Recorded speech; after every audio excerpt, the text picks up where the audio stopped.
ప్రస్తుత కాలంలో social media మరి ప్రతి ఇంట రాజ్యమేలుతుంది.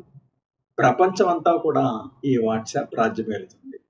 ఈ వాట్సాప్ లోగో తెలియని చిన్న కుర్రాడు కూడా లేడు అంటే అది అతిశయోక్తి కాదు. అంత పాపులర్ అయినటువంటి సోషల్ మీడియా ఇది. అయితే ఇటీవల కాలంలో మరి కొంతమంది ఫేక్ న్యూస్ని అలాగే మరి ఆడియోల్ని కూడా ఫేక్ ఆడియోల్ని కూడా ఈ సోషల్ మీడియా ద్వారా పబ్లిసిటీ చేయడం చాలా ఎక్కువైపోయింది. ఎవరు చూస్తారులే, మనం ఇక్కడ ఏదో మూల ఉన్నాం అని అనుకుని వారి ఇష్టం వచ్చినట్టు మరి ఇతరులను దూషించడం, మరి మంత్రులను దూషించడం, రాజ్య ప్రధానమంత్రులని, ముఖ్యమంత్రులను దూషించడం, ఇటువంటి చేసి సోషల్ మీడియాలో వదిలేస్తారు. కానీ అది ఆషామాషిగా ఉండదు ఇక మీదట. 9, ప్రస్తుతం ఏదైనా రాజకీయ లేదా మతపరమైన అంశంపై సందేశాలు రాయటం లేదా పంపటం నేరం. అలా చేయటం వల్ల వారెంట్ లేకుండా అరెస్ట్ కావచ్చు.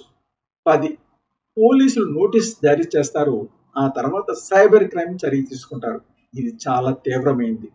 11, దయచేసి మీరందరూ గ్రూప్ సభ్యులు మరియు నిర్వాహకులు ఈ విషయాన్ని సీరియస్గా తీసుకోండి.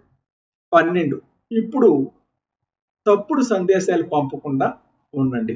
ఇతరులకు తెలియజేయండి మరియు జాగ్రత్తగా ఉండండి. వాట్సాప్లో ఒక టిక్ వస్తే అది మనం పంపిన సందేశం అని దాని అర్థం. అలాగే 2 టిక్కులు వచ్చినట్లయితే మనం ఎవరికైతే సందేశం పంపేమో వారికి అందిందని అర్థం. 2 బ్లూ టిక్లు వచ్చాయనుకోండి, అది సందేశం చదవబడింది అని అర్థం. అయితే ఇక్కడ ఇంకొక విషయం ఏంటంటే, మరి వాట్సాప్లో ఉండే ఫీచర్ తోటి కొంతమంది బ్లూ టిక్ కనపడదు, వారు చదివినప్పటికీ కూడా బ్లూ టిక్ కనపడదు. సో 2 నీలం గుర్తులు రాకపోయినా వారు చదవలేదని అర్థం కాదు.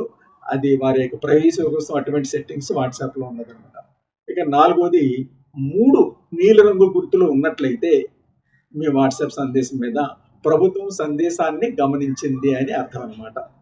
తర్వాత 3 టిక్కులు ఉంటే అందులో 2 నీలం టిక్కులు, ఒక ఎరుపు గుర్తు ఉన్నట్లయితే ప్రభుత్వం మీపై చర్య తీసుకోవచ్చు అని అర్థం.